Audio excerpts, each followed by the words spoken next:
ನೀವು ನೋಡ್ತಾ ಇದ್ರೆ DMS ನ್ಯೂಸ್. ನಾನು ನಜೀರ್ ಅಹಮದ್ ಚೋರ್ಗಸ್ತಿ.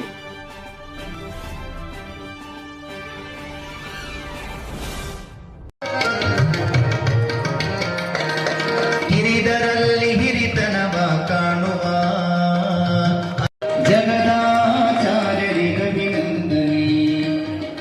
ಪಂಚಪೀಠಾಧೀಶ ಜಗದ್ಗುರುಗಳೈವರಿಗೆ ಅಭಿನಂದನೆ.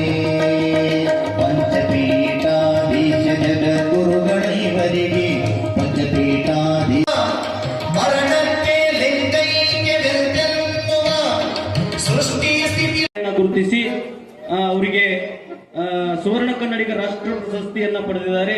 ಹಿಂದೂ ಸಾಮ್ರಾಟ್ ಛತ್ರಪತಿ ಶಿವಾಜಿ ಮಹಾರಾಜರ ಪ್ರಶಸ್ತಿಗೂ ಕೂಡ ಭಾಜನರಾಗಿದ್ದಾರೆ. ಅವ್ರಿಗೂ ಕೂಡ ಒಮ್ಮೆ ಜೋರಾದ ಚಪ್ಪಾಳೆಯನ್ನ ತಟ್ಟಬೇಕು ಅಂತ ಹೇಳಿ ನಾನು ವಿನಂತಿಸುತ್ತೇನೆ. ವಿಶೇಷವಾಗಿ ಮುನ್ನಾ ಸಿರ್ಸ್ಗಿ, ಶಿವಾನಂದ್ ಸಜ್ಜನ್, ಯಲಗೂರಪ್ಪ ಒಡ್ಡೋಡಿಗಿ, ತಾಳಿಕೋಟೆ ತಾಲೂಕಿನ ಎಲ್ಲ ಪತ್ರಕರ್ತರ ಒಂದು ಸಂಘ ಇರ್ತದೆ. ಆ ಸಂಘ ತಂಗಿ ಗತಿಯಲ್ಲ ತಂಗಳ ರೊಟ್ಟೆಲ್ಲ ತಂಗಿ ಬೀಗತಿಯಲ್ಲ ತಾಯಿನ ಬೈದವಳು ಮಗಳಲ್ಲ ತಾಯಿನ ಬೈದವಳು ಮಗಳಲ್ಲ ರಾಜ್ಯದಿ ಗಂಡನ ಜರಿದ ಹಾಲು ಕುಡ್ದಾಟ ಖುಷಿ ಆಗ್ತದ. ಅಜ್ಜವ್ರು ಅಣ್ಣಾಕತ್ತಿದ್ರ ಎಷ್ಟು ಅಭಿವೃದ್ಧಿಯ ಕಾರ್ಯಗಳನ್ನ ಈ ನಾಡಿನೊಳಗ ಮಾಡಕತ್ತಾರ ಅಂದ್ರ, ಈ ಭಾಗದೊಳಗ ಒಬ್ಬ ಶಂಕದೇವ ಅಂತ ಬರ್ತಿದ್ರು. ಅವಾಗೆಲ್ಲ ಬರ್ತಿದ್ರು, ಈಗೆಲ್ಲ ಎಲ್ಲ ಮಟ್ಟ ಮಾಯಾಗಿ ಹೋಗ್ಬಿಟ್ಟವು. ಶಂಕದೇವನ ಕೆಲಸ ಏನ್ರಿ? ಹಳ್ಳಿಗೆ ಬರ್ತಿದ್ದ ನೋಡ್ರಿ ಅವ. ಶಂಕದೇವ ಬಂದ ಅಂದ್ರ ನೋಡ್ಬೇಕು ನೀವು, ಕಲ್ಲು ಹೋಗಿ ಏನೋ ಹಾವು ಮಾಡ್ತಿದ್ದ, ಏನೋ ಹಾವು ಚೋಳ್ ನುಗ್ತಿದ್ದ, ಕಲ್ಲು ಒಳಗ ನುಗ್ಗೋದು, ಕಲ್ಲು ಹೋಗಿ ಏನೋ ಬಂಗಾರ ಮಾಡೋದು, ಏನೇನೋ ಮಾಡ್ತಿದ್ ನೋಡ್ರಿ ಅವ ದೊಡ್ಡ ಪವಾಡ ಅಂತ ನಾವೆಲ್ಲ ಭಾವಿಸ್ಕೊಳ್ತಿದ್ದೀವಿ. ಆದ್ರ ಶಂಕದೇವ ಹಲವು ಪವಾಡಗಳನ್ನ ಮಾಡಿ ಪವಾಡ ಅಂತ ಅನಿಸ್ಕೊಳ್ತಿದ್ದ. ಆದ್ರೆ ನೋಡ್ರಿ ಅಜ್ಜವ್ರೊಳಗೆ ಎಷ್ಟು ಶಕ್ತಿ ಐತಂದ್ರ, ಕಲಿಕೆರೆ ಮರುಳಾರಾಧ್ಯರ ಗುರು ಪರಂಪರೆಯ ವಾರಸುದಾರರಾಗಿರುವಂತ ಪರಮ ಪೂಜ್ಯರು ಸಿದ್ದರಾಮ ಶಿವಯೋಗಿಗಳ ಹತ್ರ ಎಂತ ದೊಡ್ಡ ಶಕ್ತಿ ಐತಂದ್ರ ನೋಡ್ರಿ, ಯಾವತ್ತೂ ಕೂಡ ಕಲ್ಲು ಹೋಗಿ ಬಂಗಾರ ಮಾಡಿಲ್ಲ, ಕಲ್ಲಾಗಿರುವಂತ ಮನಸ್ಸುಗಳನ್ನ ಬಂಗಾರ ಮಾಡಿದಾರನ್ರಿ ಪರಮ ಪೂಜ್ಯರು. ಅವರಿಗೆ ಒಂದು ಜೋರ ಚಪ್ಪಾಳೆಯನ್ನು ನಾವೆಲ್ಲರೂ ಕೂಡ ತಟ್ಟಬೇಕು. ಗೌರ್ಮೆಂಟ್ ಇಂದ ಬಂದಿಲ್ಲ ಅಂದ್ರ ಅಜ್ಜರು ಒಂದು ಪೈಸೆಯೂ ಕೂಡ ಗೌರ್ಮೆಂಟ್ ಇಂದ ಬಂದಿಲ್ಲ ಅಂತ ಹೇಳಿರುವಂತ ಸಂದರ್ಭದೊಳಗ ನನಗ ಭಾವ ಮೂಡ್ತಿ ಏನ್ರಿ, ಗೋರ್ಮೆಂಟ್ ಇಂದ ಬಂದ್ರ ಅದು ಕೇವಲ ಹೊರಗಿಂದ. ಆದ್ರೆ ನೋಡ್ರಿ, ಗೋರ್ಮೆಂಟ್ ಇಂದ ಸರ್ಕಾರದಿಂದ ಇಲ್ಲಿ ಒಂದು ಪೈಸೆಯೂ ಕೂಡ ಬಂದಿಲ್ಲ ಅಂದ್ರ ಭಕ್ತರ ಕೈ, ಭಕ್ತರ ಶ್ರದ್ಧೆ ಎಷ್ಟು ದೊಡ್ಡದಿರ್ಬೇಕು ಅನ್ನೋದನ್ನ ನಾನು ಇಲ್ಲಿ ಭಾವಿಸ್ಕೊಂಡೆ. ಭಕ್ತರ ಭಕ್ತಿ ಬಹಳ ದೊಡ್ಡದೈತಂತ ಇವತ್ತು ಬಹಳ ಅದ್ಭುತವಾಗಿರುವಂತ ಮಠವನ್ನ ಪರಮ ಪೂಜ್ಯರು ಕಟ್ಟ್ಯಾರ. ಇವತ್ತು ನಾವು 5 ದಿನ 11 ದಿನ ಪ್ರವಚನ ಮಾಡಿ ಹಂಗ ಕಾರ್ಯಕ್ರಮಗಳನ್ನು ಮುಗಿಸುವಂತ ಸಂದರ್ಭದೊಳಗೆ ಇಷ್ಟು ಅದ್ಭುತವಾಗಿರುವಂತ ವೈಭವದ ಕಾರ್ಯಕ್ರಮವನ್ನ ಪರಮ ಪೂಜ್ಯರು ಮಾಡಕತ್ತಾರ ನೋಡ್ರಿ. ಒಂದು ಕತೆ ನನಗೆ ಬಹಳ ಚಲೋ ನೆನಪಾಗ್ತದ. ನಾನೇನು ಹೆಚ್ಚಿಗೆ ಮಾತನಾಡೋದಿಲ್ಲ, 1 ತಾಸು 2 ತಾಸು ಮಾತನಾಡ್ಬೇಕಂತ ಬಂದೀವಿ, ಹೌದಿಲ್ಲ? ಇಲ್ಲ, ನಾನೊಂದು 5 ನಿಮಿಷ ಮಾತಾಡ್ಬೇಕಂತ ಈಗಾಗಲೇ ಗುರುಗಳು ಕೂಡ ಅಪ್ಪಣೆ ಕೊಡಿಸಿದ್ದಾರೆ. ನಾನು ಕೂಡ ಕಲಿಕೇರಿ ಗ್ರಾಮದಲ್ಲಿ ನಡೆ, ನುಡಿ, ABCD ಎಲ್ಲವನ್ನು ಕಲಿತು ಇಲ್ಲಿದಿಂದಲೇ ಹೋಗಿದ್ದೀನಿ. ನಾನು ಎಲ್ಲ ಸಂಸ್ಕಾರಗಳನ್ನ ಕಲ್ತಿರ್ತಕ್ಕಂಥ ತಾಯಿಯ ಗ್ರಾಮ ಯಾವ್ದಾದಿದ್ರು ಕಲಿಕೇರಿ ಹಿರೇಮಠ ಅಂತ ನಾನು ಹೇಳಬೇಕಾಗ್ತದೆ. 1986-87 ಇಸ್ವಿಯಲ್ಲಿ ನಾನು ಇಲ್ಲಿ ಬೆಳೆದಿರ್ತಕ್ಕಂಥದ್ದು. 86-87 ಇಸ್ವಿ ನಾನು 1ನೇ ಕ್ಲಾಸ್ನಿಂದ ಹಿಡ್ಕೊಂಡು 5ನೇ ಕ್ಲಾಸ್ನವರೆಗೂ ಕೂಡ ಹಂಚಿನ ಶಾಲೆ ಅಂತ ಇತ್ತು, ನೀರಿನ ಟ್ಯಾಂಕಿನ ಬಳಿ. ಆ ಹಂಚಿನ ಶಾಲೆಯಲ್ಲಿ ಓದ್ತಾ ಇದ್ದೀನಿ ನಾನೆಲ್ಲ.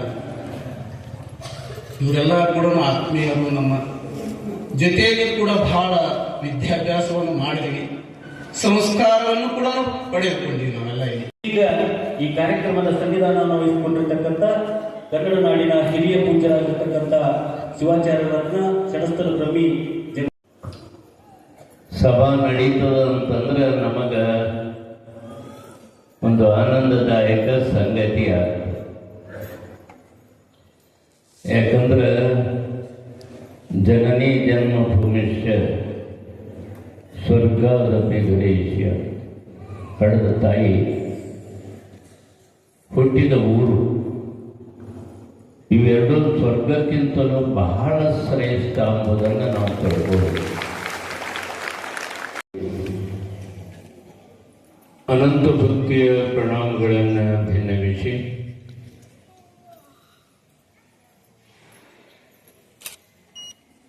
ಶ್ರೀಮಠದ ಒಡೆಯರು ನಮಗೆ ಹೇಳಿದ್ದಾರೆ, ಅದ್ರಾಗ ನಮ್ಮ ಊರು ತಪ್ಪಿಸ್ಬೇಕು ಹ್ಯಾಗ ಅಂತ ತಿಳ್ಕೊಂಡು ಅವರಿಗೆ ಫೋನ್ ಮಾಡಿದೆ ನಾನು ನಿನ್ನೆ. ಶ್ರೀಗಳ ಈ ರೀತಿ ಐತಿ, ನಮ್ಮ ಜನ್ಮಸ್ಥಾನದಲ್ಲಿ ಶರಣ ಬಸವೇಶ್ವರ ಗುರುಗಳ ಮಠ ಇದೆ,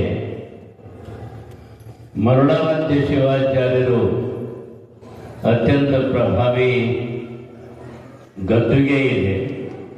ಅದಕ್ಕೆ ಎಷ್ಟೋ ಜನ ಶಿವಾಚಾರ್ಯರು ಪೀಠಸ್ಥರಾಗಿ ಹೋಗಿದ್ದಾರೆ. ಆದರೆ ಬಸವಲಿಂಗ ಮರಳು ಸಿದ್ಧ ಶಿವಾಚಾರ್ಯ ಮಹಾಸ್ವಾಮಿಗಳ ಪುಣ್ಯಾರಾಧನೆ ಐತಿ, ರೇಣುಕ ಭಗವತ್ಪಾದರ ಜಯಂತಿ ಐತಿ.